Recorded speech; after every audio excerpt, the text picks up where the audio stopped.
जे J Thomson का model क्या है, उस मॉडल के बारे में आपको बताना। तो जे जे थॉमसन नामक वैज्ञानिक ने सर्वप्रथम परमाणु के मॉडल के बारे में बताया था। उन्होंने कहा कि परमाणु की जो संरचना होती है, उन्होंने परमाणु की संरचना की तुलना किससे की थी, तरबूज से की थी। उसने बताया कि जो तरबूज का जो लाल लाल भाग होता है वो तो होता है आपका धनात्मक भाग, ठीक है, और उसमें जो बीज होते हैं वो होते हैं आपके ऋणात्मक भाग, ठीक है।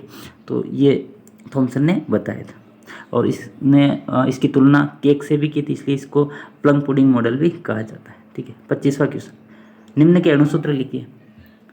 अणुसूत्र लिखने आपको सिंपल है अणुसूत्र। सोडियम क्लोराइड पूछा आपको, नमक का सूत्र क्या होता है, NaCl। Silver nitrate AgNO3, AgNO3। Calcium hydroxide होता है CaOH ऑल ट्वाइस, ठीक है।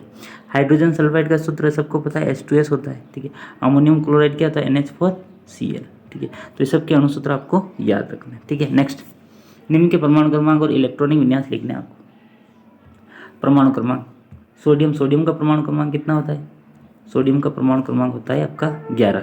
कितना होता है 11। तो इसका इलेक्ट्रॉनिक विन्यास आ जाएगा 1s2 2s2 2p6 3s1, ठीक है। ये किसका आ जाएगा, सोडियम का, ठीक है। क्लोरीन का परमाणु क्रमांक कितना होगा, 17 होगा। तो इसका 1s2 2s2 2p6 3s2 और 3p, अब ये 11 तो 3p6 और 4s1 आ जाएगा, ठीक है। नेक्स्ट, CO यहाँ पर CO कोबाल्ट का परमाणु क्रमांक लिखना था, ठीक है, कोबाल्ट। CO क्या है, कोबाल्ट। कोबाल्ट कितने नंबर पर आता है, scandium titanium vanadium chromium manganese iron nickel cobalt. Scandium titanium vanadium chromium manganese iron cobalt आएगा आपका 27 नंबर पर। कितना आएगा, 27 नंबर पर। तो 27 नंबर पर यह आ जाएगा आपका 3d7 4s2, 3d7 4s2 इसका इलेक्ट्रॉनिक विन्यास हो जाएगा, ठीक है। नेक्स्ट, रदरफोर्ड के परमाणु मॉडल को समझाना है। रदरफोर्ड ने क्या किया था, एक सोने की पतली पर निकाली थी, उस पर अल्फा किरणों की बौछार करवाई थी। उसने देखा था कि अधिकतर किरणें तो निकल गई थी, कोई तीर सी निकल गई, कोई सीधी निकल गई, लेकिन एक 10 से 12 20,000 कणों में से एक कण ऐसा था जो बीच में से टकरा कर वापस आ गया। तो रदरफोर्ड ने बताया था बीच में नाभिक होता है और नाभिक से टकरा कर एक कण वापस विपरीत दिशा में आ गया। तो रदरफोर्ड ने नाभिक की खोज की थी और उसने बताया कि जो इलेक्ट्रॉन होगा परवलयाकार कक्षा में इलेक्ट्रॉन परमाणु के चारों ओर चक्कर लगाएगा, लेकिन यदि परवलयाकार क्रम में चक्कर लगाएगा तो इलेक्ट्रॉन अंत में परमाणु के अंदर गिर जाएगा, लेकिन ऐसा नहीं होता है, ठीक है। तो ये रदरफोर्ड के परमाणु मॉडल के बारे में आपको बताना है। नेक्स्ट, नाइट्रोजन स्थिरीकरण करने वाले जीवाणु का नाम क्या है, तो वो होता है राइजोबियम जीवाणु। कौन सा होता है, राइजोबियम जीवाणु। राइजोबियम जीवाणु। मत्स्य पालन पशुपालन में समानता क्या है, तो मछली पालन और पशुपालन में दोनों में समानता लिखनी। मछली पालन से भी लोगों को रोजगार मिलता है, पशुपालन से भी लोगों को रोजगार मिलता है, ठीक है। दोनों के बारे में आप लिख देना। नेक्स्ट, मृदा अपरदन के किन्हीं 2 कारणों को समझिए। 2 कारण बताने आपको मृदा। एक तो अत्यधिक वर्षा होगी तो पानी तेज बहाव से बहकर जाएगा, तो मिट्टी कटकर एक स्थान से दूसरे स्थान पर चली जाएगी। दूसरा, तेज हवा चलेगी, वायु चलेगी तेज, तो वायु द्वारा भी मिट्टी के जो कण होंगे, उपजाऊ मिट्टी होगी, एक स्थान से दूसरे स्थान पर चली जाएगी। इसलिए मृदा अपरदन को रोकने के लिए अधिक से अधिक पेड़ पौधे लगाने चाहिए, ठीक है। नेक्स्ट,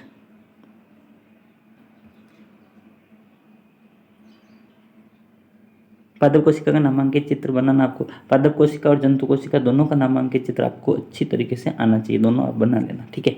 पादप कोशिका में पाए जाने वाले 2 कोशिकांगों को समझाइए। तो एक तो आप माइटोकॉन्ड्रिया को समझा देना। माइटोकॉन्ड्रिया को कोशिका का पावर हाउस कहते हैं, ठीक है। दोहरी झिल्ली एक कोशिकांग होता है, और ये जो पेड़ पौधे होते हैं जो ADP को ATP में बदलने का कार्य माइटोकॉन्ड्रिया करता है, ठीक है।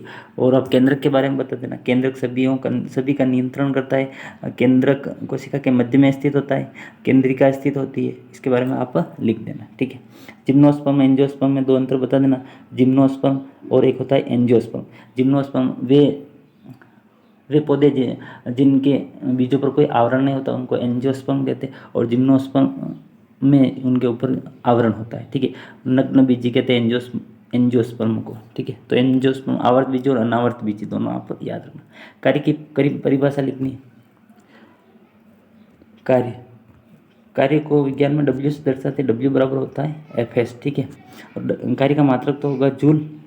कार्य की परिभाषा क्या हुई, यदि किसी वस्तु पर बल लगाते हैं, बल लगाने पर वस्तु को विस्थापन तय करती है, तो इसका मतलब उसने कार्य किया। अगर कोई वस्तु विस्थापन तय नहीं करती तो उस वस्तु ने कोई कार्य नहीं किया। ठीक है। जब विस्थापन बल की दिशा में हो तो संपादित कार्य के लिए आवश्यक सूत्र लिखना। जब विस्थापन बल की दिशा में ही हो, जैसे W बराबर सूत्र होगा Fs होगा। ठीक है। और जो बल है विस्थापन की दिशा में ही होगा तो उसके द्वारा कार्य होगा Fs cos थीटा होगा, Fs cos थीटा। ठीक है। Fs cos थीटा उस कार्य का सूत्र होगा। नेक्स्ट, ये सवाल दे रखा है 18 किलोग्राम द्रव्यमान की वस्तु को 6 मीटर प्रति सेकंड के वेग से गतिशील वस्तु की गतिज ऊर्जा का मान करो। तो गतिज ऊर्जा का सूत्र आपको याद रखना 1/2 mv² इंटू mv²। m तो द्रव्यमान, v है वेग। द्रव्यमान कितना है 18, तो 1/2 इंटू 18। ठीक है। और v कितना 6 का स्क्वायर, 6 इंटू 6, इसको काट देंगे 9 को 6 से गुणा 9 7 54, 54 को 6 से गुणा करो 6 चौक 24 का 4 7 2 30 और 2 32, 324 और जूल आ जाएगा, 323 जूल इसका आंसर आ जाएगा। ठीक है।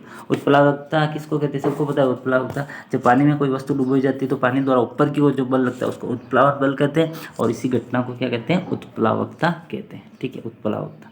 मुक्त पतन किसे कहते हैं, यदि किसी वस्तु को पृथ्वी से ऊपर की ओर फेंका जाता है, ठीक है, और वो वस्तु 11.2 किलोमीटर प्रति सेकंड के वेग से भी अधिक वेग से जाएगी तो वो वस्तु पृथ्वी से पलायन कर जाएगी। ठीक है।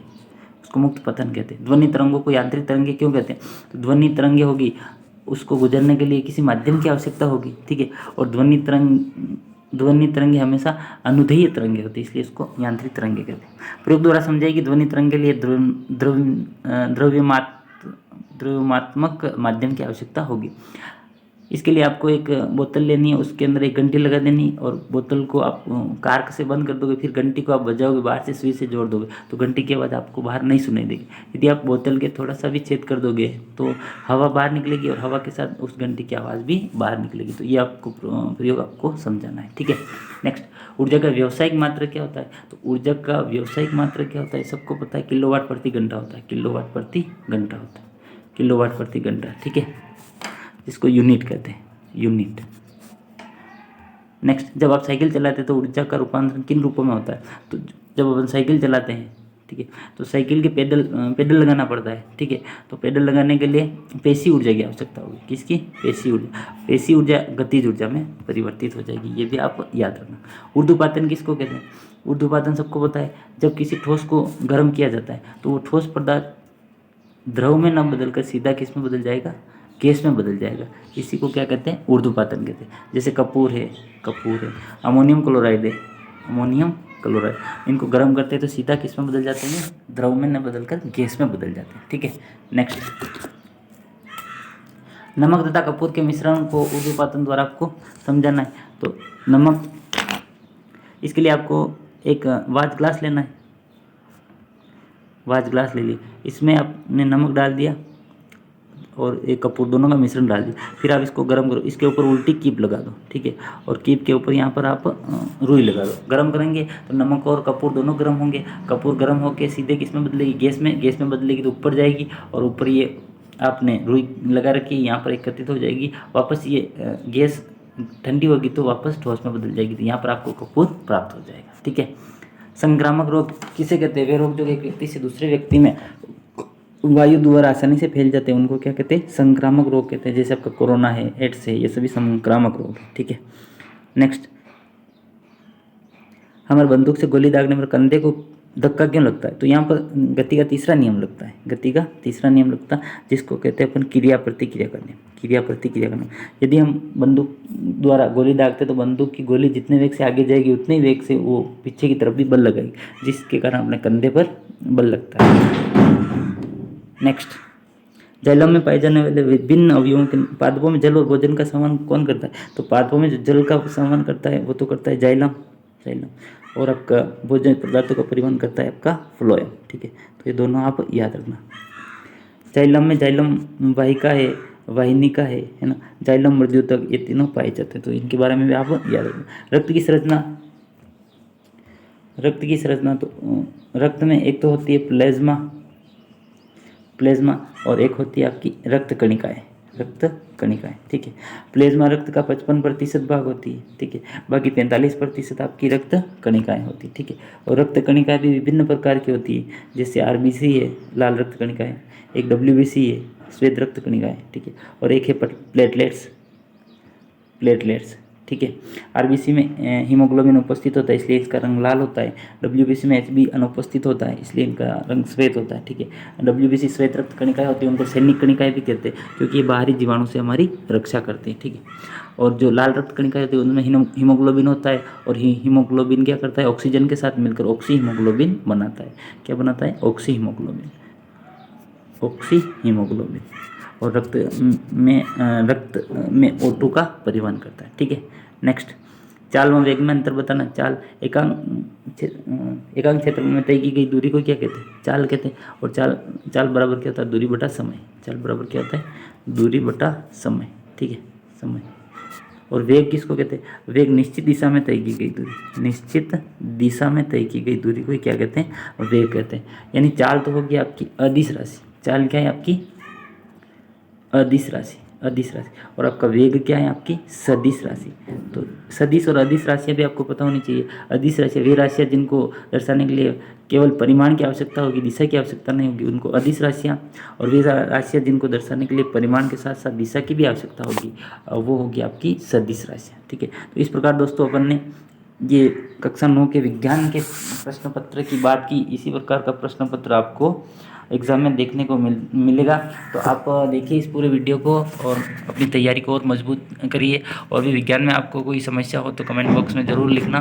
कोई सा भी क्वेश्चन आपको डाउट लगे तो कमेंट बॉक्स में लिख देना। आपको कोशिश करूँगा कि आपको बहुत जल्द उसका सॉल्यूशन उपलब्ध करा दूँ। मिलते हैं आगे नेक्स्ट नए वीडियो के साथ। तब तक के लिए थैंक यू। जय हिंद।